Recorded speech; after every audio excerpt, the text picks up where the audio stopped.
నేను కూడా నిన్ను నమ్ముకుంటానయ్యా, నా పాపాన్ని క్షమించాను.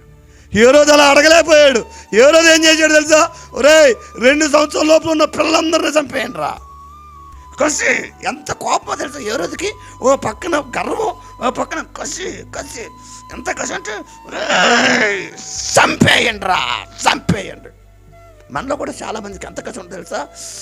పాస్టర్ గారు, మా అత్తగారు సావాలి, మా అత్తగారు సావాలి, ఎంత కసో. కొంతమంది భార్యలో ఎలాంటి టైప్ తెలుసా? రే నువ్వు సావు, నువ్వు సావు. ఒక ఆవిడ అందంట, నాకు వచ్చి ప్రార్థన చేయమని అడిగాడు. పాపం, నువ్వు సావు. చచ్చిపోయే ముందు ఇన్సూరెన్స్ చేసి చచ్చిపో. చచ్చిపోయే ముందు ఏంటి? ఇన్సూరెన్స్ చేసి నామినీ నన్ను పెట్టు, చచ్చిపో. ఆ కుర్రోడి పేరు ప్రసాద్. ఊరి పేరు చెప్పను, ఎందుకంటే ఆ ఊరోడు ఆవిడ ఒక మనకి చుట్టమై ఉంటాడు.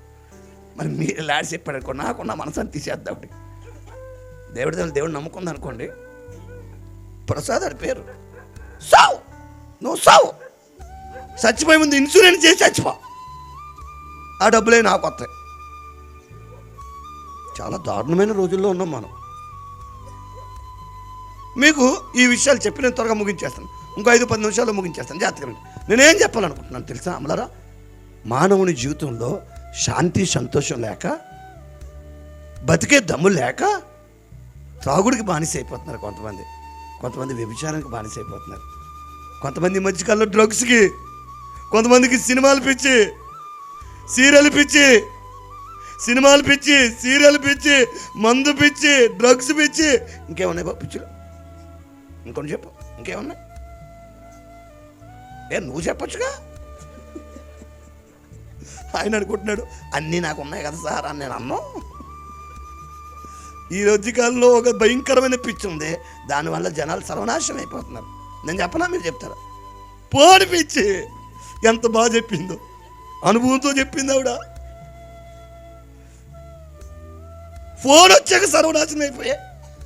ఫోన్లు వచ్చి పిల్లలు పాడైపోయారు, ఫోన్లు వచ్చి తల్లులు పాడైపోయారు, ఫోన్లు వచ్చి మగవాడు పాడైపోయారు, ఫోన్లు వచ్చి కుర్రోడు పాడైపోయారు. ఆడికి ఫోన్ ఇవ్వండి, గంట చూస్తాడు. ఆయనకి ఇవ్వండి, 3 గంటలు చూస్తాడు. ఎందుకు? ఈ పిల్లకి ఇవ్వండి, ఆ పిల్లకి ఫోన్ ఇవ్వండి. ఇందాక డ్యాన్స్ చేసిన పిల్లకి ఫోన్ చూడండి, రాత్రి అంతా చూస్తుంది. ఆ పిల్లకి ఇవ్వండి ఫోను. స్కూల్ మానేసి చూస్తుంది. కొంచెం అన్నం తినంటే అన్నం వద్దమ్మా, ఫోన్ ముద్దమ్మా అంది ఓ పిల్ల. అన్నం వద్దంటే ఫోన్లో వచ్చి సర్వనాశనం అయిపోయాయి.